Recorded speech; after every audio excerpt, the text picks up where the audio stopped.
Did you hear me say the names? I was listening to you try to say the names. I do think that's what the people want, though, Liam. So it's all good. Okay, Star Mechanical Guest Line, Edmonton's #1 plumbing and heating company. You can find out more about them online by visiting them at starmechanical.ca. Matt Larkin joins us on the show. Yes, residential, commercial, 24/7 emergency service. They do it all. Star Mechanical. Matt Larkin, managing editor, senior writer, Daily Faceoff. How you enjoying the Vegas heat, Matty? Oh, I'm loving it. I don't do well with the humidity, but I do great in the dry heat. And Tyler, I got to tell you, I'm rooming with Steven Ellis. I'm learning all the pronunciations. You want those names? I got them for you. Zane Zeev Buyum. Buyum. Oh, Buyum. Zeev Buyum. Buyum. And Zane Perek. All right, Liam, write it down. Not even close to what I said. No, you just a bit outside. It could be a spicy few days around the NHL here, Matt. So I want to go around the horn on a couple of big rumors and things that are happening or not quite happening yet. We touched earlier, Steven Stamkos' future. Do you think there's any shot they don't find a way to get this done? I think that's absolutely a possibility. And I think if you look at the most recent trade targets board from our buddy Frank Cervalli, it could depend on Tanner Janot.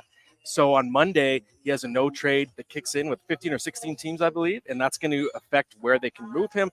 And he's a player who has a cap hit of more than $2.6 million, and he has not lived up to it. I think Tampa Bay paid it out because they're trying to justify the 5 draft pick price they paid to get him. Yeah. It's been a disaster of a deal. I think they really need to move him if they're going to make enough room for Steven Stamkos to stay. I think he wants to be a Lightning for life. He wants to be a legacy Lightning player, but also he wants what he's worth, and he's still at least a point-per-game player at this age. And to me, you know where I'm looking? Detroit. Steve Yzerman, his former GM, there's a connection there. We know that the Red Wings just cleared out some cap space with Jake Wallman. They're up to something, very obviously. They're attaching a second-round pick to Wallman. They're clearly just clearing the track, if you will. So, I don't know. I don't think it's a foregone conclusion that Steven Stamkos is a Tampa Bay Lightning next season. It would be one of those kind of crazy, weird things. And I know, again, he's still got great hockey to play, but it would give me a little bit of like Modano to the wing vibes and things like that, where it's like end of the career, guy who you thought would be in one spot forever ends up moving on. But the other rumors, you talked about Frank Cervalli's trade targets list. Let's go to the top and kind of your neck of the woods. You're a Toronto guy. This Mitch Marner thing, listen, it's going to be a messy divorce. I don't think there's a way for them to split and have it be really clean. But what's the path to a deal here? Because like Mitch Marner, it seems like he's fine and his camp's fine being stubborn. Yeah, I think that both camps are trying to steer things in posture, and I think the smartest move for Marner's camp is to leak out that he wants to stay, because that's going to drive up the quality of offers you're going to get him to waive that NMC. So that could benefit the Leafs as well. In my opinion, I don't agree with anyone saying the Leafs don't have leverage. They do not have to trade Mitch Marner. This is not Matthew Tkachuk. There's no trade demand. If you really have to, you can keep him next year, take your chances, hope that Craig Berube lights a fire under him. I don't know if it's the best path. I think if you find the right deal for Marner, you have to pursue it, because as I said earlier on the Leafs Nation show, Leafs Morning Take, what's the definition of insanity? Can you run it back a 9th year in a row with Mitch Marner? You've had 8 playoff runs. It doesn't matter if there's fear of losing a deal for Mitch Marner. You have to try something different. Yeah. You can't trade Austin Matthews. You can't trade William Nylander. They're under contract. John Tavares isn't going to move the needle and bring in what you need anyway, so you don't have to worry about that. The guy that can bring in a gargantuan return, and I say gargantuan, is Mitch Marner. People think that maybe the Leafs will get lowball offers. This is a player who's 7th in points in the NHL over the last 5 years, and if you're a team that is struggling to just make the playoffs, that's still very attractive. So in my opinion, the Leafs have to wait for the right offer. Obviously, it matters for Marner's camp too. Yeah. There's no guarantee it happens, but I think you still have to look for it, because the best case scenario for all sides is a trade. It is. And I mean, for Marner, probably a chance to get out of the harsh criticism in a contract year. If you can just, go to whatever market it is where there's not as much pressure, put up 99 points, it's a lot easier for you to head into a negotiation as a 99-point guy without the biggest media market in the league breathing down your neck, calling you a bad defensive player, bad playoff performer, or whatever they want to throw. Also, everyone in the chat, we're getting close to 300 likes. 200 likes. If we get to 200 every day this week, I'll end Friday's show by jumping in the pool. So that's the incentive there. Continuing along with the trade targets board, go back to the top 10 for me, AB. Martin Necas at number 2. There's talk that there are some teams who would maybe be willing to move a pick in the first round tomorrow night for Necas. What teams do you think it makes sense to do that for? Which teams should be willing to make that kind of a splash and make that kind of a payment for Necas? This is really fun because unlike the Marner situation, we know that Martin Necas wants out. So I think that the Hurricanes are going to be much more amenable to making a move. In that case, I'm really looking at a couple teams. One is the Ottawa Senators. You can make a case they need to use that 7th overall pick because there are so many good defensemen. If, let's say, you draft a Zane Parekh, it makes it easier to trade someone like a Jacob Chikrin or Thomas Chabot. Mm-hmm. But I think that there's urgency there. I think, especially with Brady Tkachuk, just seeing him on the ice, he hasn't even played a friggin' playoff game yet in his career. He's had 6 seasons. You need to move the needle. That's why you traded for Linus Ullmark. You're already kind of indicating you're trying to push things forward. So I really like that possibility. The other team that I think is a sleeper to watch is the Nashville Predators. Barry Trotz is, I think, establishing himself as a fairly aggressive GM.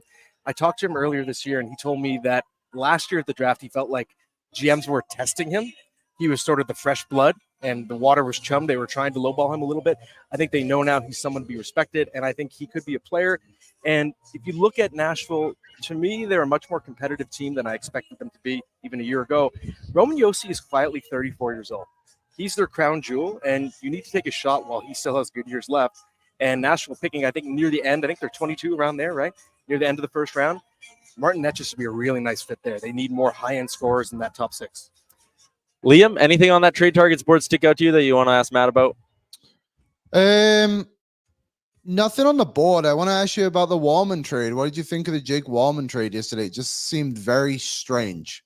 Yeah, I mean, if we use our deductive reasoning, it just doesn't make sense, right? He was someone who, for much of his time in Detroit, was Moritz Seider's primary partner. He had some good moments there. He's a goal-scoring defenseman. He has a cap hit that's north of $3 million. But Detroit has a ton of cap space already, even if you factor in, yes, they have to re-sign Moritz Seider and Lucas Raymond. They're still swimming in cap space. So, to me, the deal only makes sense because you're attaching that second-round pick if you have something major planned. And I think that's really exciting just as a hockey fan. Yeah. We know that Yzerman is cooking something good.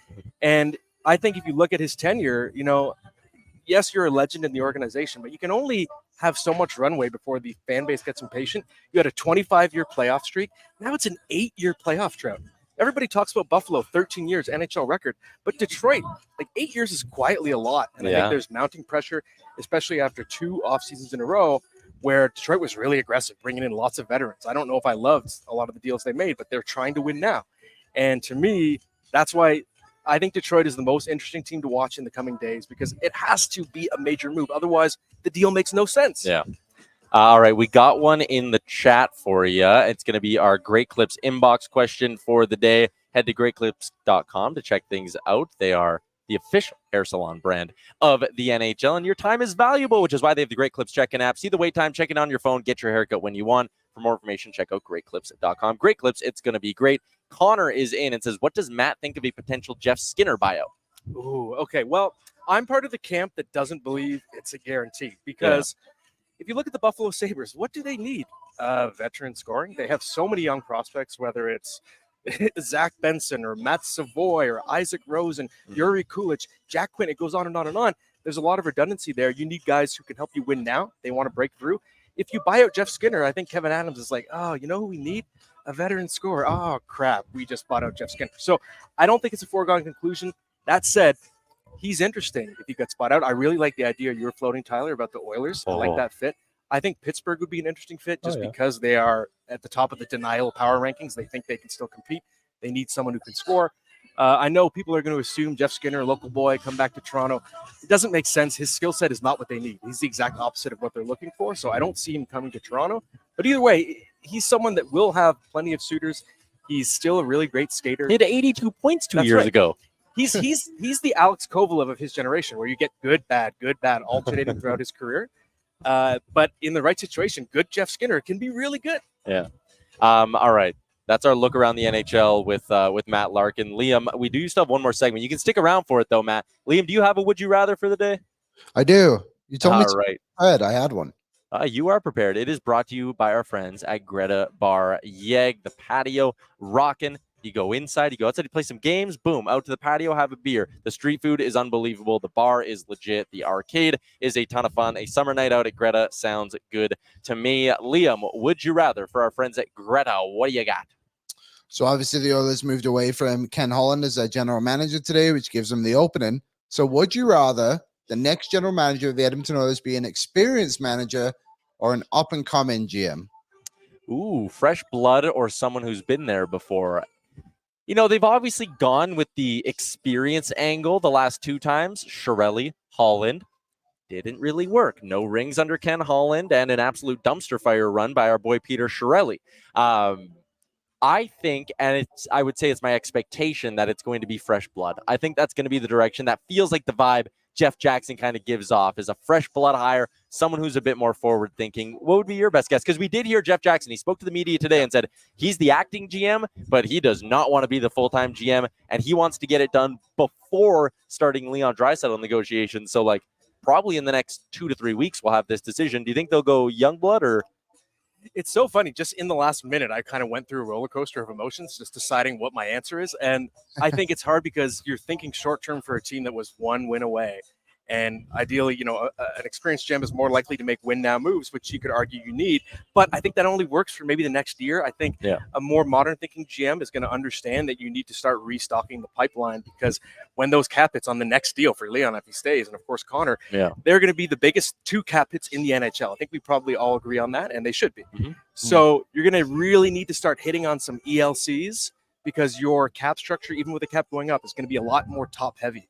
And to me, I think, and maybe I'm generalizing too much, but the assumption is a younger GM, someone more forward thinking, is probably going to be better at managing the cap and bringing in a youth movement.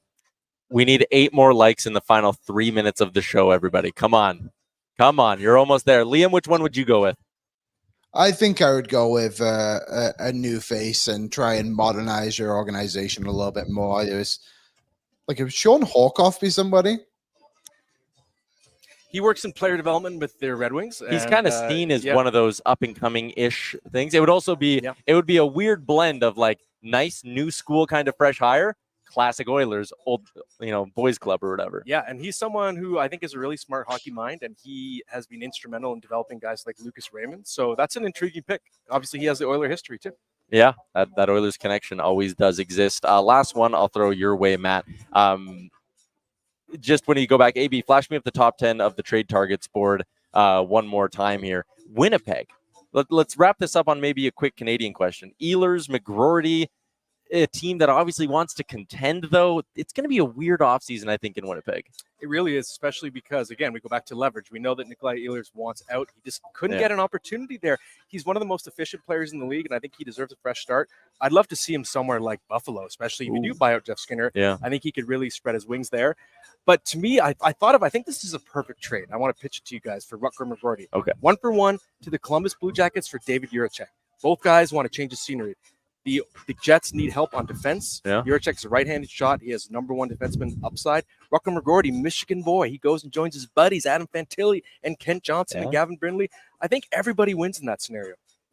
Yeah, and I do think Winnipeg should be trying to get a little younger on the blue line, and they got guys like Perfetti up front, but I know they're still trying to get younger there too. But yeah, I wouldn't have a problem on either side of that deal. What's up, Nation citizens? If you like that video, then you need to be subscribed to the Oilers Nation YouTube. Podcasts, live shows, exclusive interviews, and analysis. Everything you need from your favorite voices at Oilers Nation. And you don't want to miss any of it, so hammer that subscribe button.